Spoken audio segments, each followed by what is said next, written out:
আওয়ামী লীগ এবং দিল্লির মস্তক সরকার করে চালাইয়া দিব। বিষয়ে বাহাস না করে এই প্রজন্মের দিকে তাকায়া, ওসমান হাদির প্রজন্মের দিকে তাকায়া আপনারা ব্যক্তি স্বার্থের ঊর্ধ্বে উঠে, দলীয় স্বার্থের ঊর্ধ্বে উঠে আপনারা বাংলাদেশটাকে ধারণ করেন। আমরা কিন্তু জানি কারা কারা ইন্ডিয়ার সেটেলমেন্টে এসে ক্ষমতায় যাইতে চায়, কারা কারা আমেরিকাকে মেনটেন করে, চীনকে মেনটেন করে। বাংলাদেশের ক্ষমতা নির্ধারিত হবে বাংলাদেশ থেকে, সীমান্তের বাইরে থেকে বাংলাদেশের ক্ষমতা নির্ধারিত হবে না, হইতে দেওয়া হবে না। এটাই উসমান হাদি ভাই বারবার আমাদেরকে শিখিয়ে গেছেন।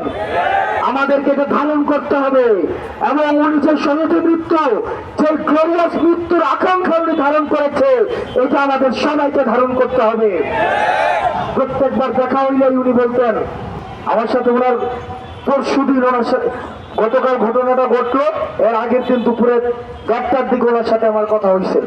একটা মানুষ এই পুরা সময়টা দলের উঠে উঠে, মতের উঠে উঠে, পথের উঠে উঠে বাংলাদেশটার জন্য একা একা বাতাসা মুড়ি নিয়ে নির্বাচনী প্রচারণায় নামছে।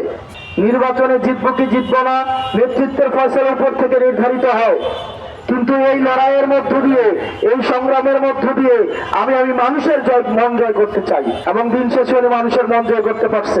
আমাদের সবার এই জায়গায় ঐক্যবদ্ধ হতে হবে। আমরা বাংলাদেশটার প্রশ্নে আমাদের সবাইকে এক থাকতে হবে।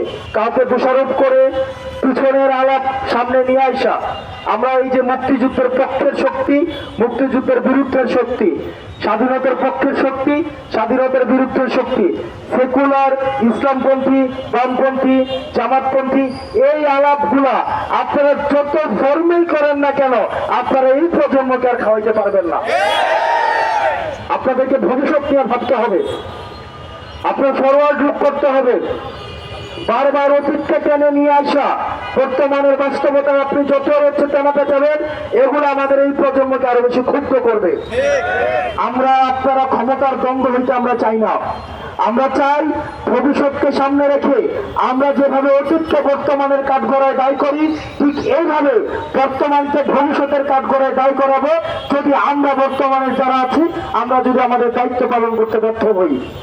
সুতরাং ওসমান হাদি ভাইয়ের প্রশ্নে, বাংলাদেশের প্রশ্নে, পরবর্তী প্রজন্মের প্রশ্নে আমাদের মত এবং পথ কম্প্রোমাইজ করা হলেও আমাদেরকে একসাথে থাকতে হবে। আওয়ামী লীগ এবং ইন্ডিয়ার প্রশ্নে আমাদের একটা সেটেলমেন্টে আসতে হবে। আপনি তলে তলে পরকিয়া করবেন, রাতের অন্ধকারে ব্যবসা করবেন। আওয়ামী লীগের সাথে কার কার ব্যবসা ছিল আগে আমরা জানি না,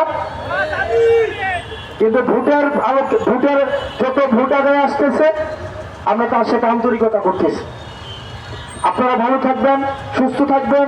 ওসমান হাদির জন্য যে আমাদের অশ্রু ঝরে, এটা অশ্রু না, এটা হচ্ছে ক্রোধ। এই ক্রোধ আগুন হয়ে আওয়ামী লীগ এবং দিল্লির মস্তক সরকার করে চালাইয়া দিব। ইনকিলাব, ইনকিলাব।